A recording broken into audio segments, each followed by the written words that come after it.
All right, greetings, my dudes. I have a game update. So, there's also a launcher update to go along with it, which it finally appeared. So, if you have the old version of the launcher, go ahead and update launcher whenever it pops up on the screen, and then it will close, and then it'll reopen. Um, I just fixed a bug where if the user was disconnected from the internet, the entire launcher itself would brick, and then you couldn't actually do anything with it, so that kind of fixes that problem. And then you'll notice that version 0.2 is not selectable from the drop-down menu, so go ahead and hit the button to start up.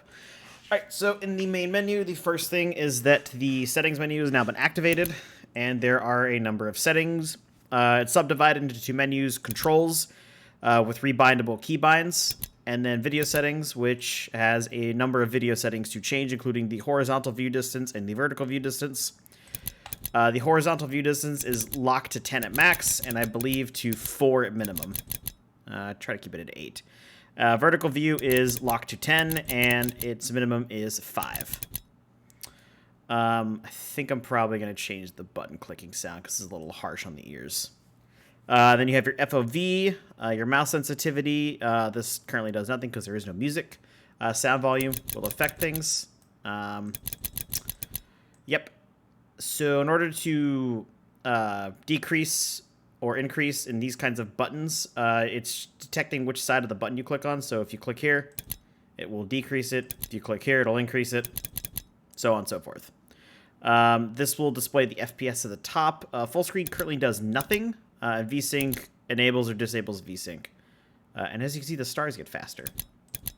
That's it for the main menu. I've also updated this screen with the patch notes for this version.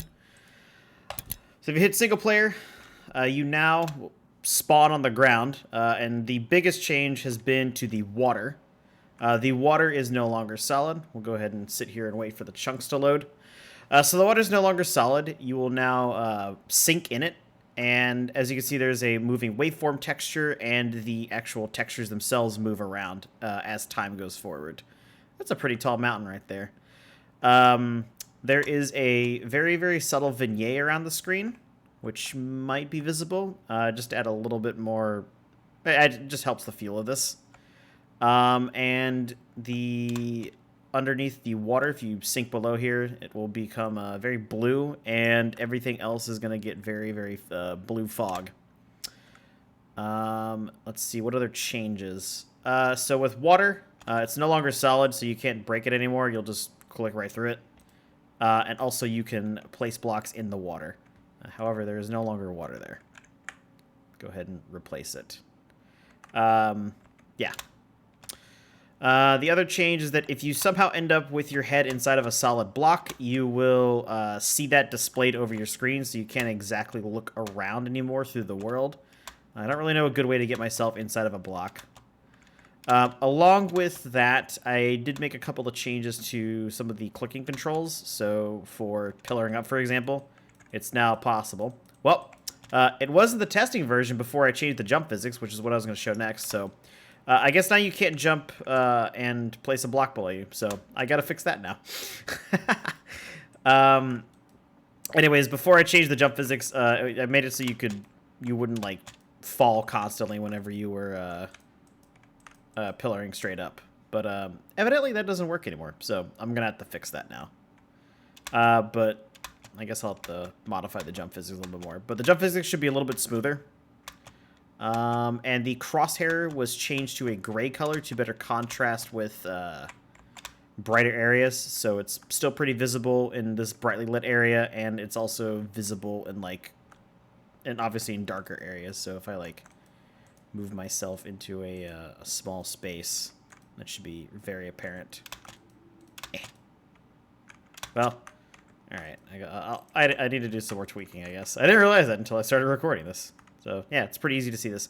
It's also slightly transparent now, so some of the coloration will pass through. And I believe that is all the main changes. I made a slight change to chunk loading in order to clear up things as it continues to load stuff. So it doesn't take forever to load things. You can run this at a 20 chunk render distance, but it starts using an absurd amount of RAM, so it's possible. Oh yeah, the other thing I fixed was all of the lighting bugs. Most of them. There's a couple underwater, but that's caused by the water. I'm not sure why, but it's caused by the water. But all the random lighting errors you saw around in the previous version, they're all gone. It was a synchronization issue with threads. There's a lot of synchronization issue with threads. All right. Yeah, that's about it for this version. I will continue working on this come this weekend. Yeah, so far so good. Personally, I'm a big fan of the water. But yeah, that is about it for me today. So take care, my dudes, and have a nice day.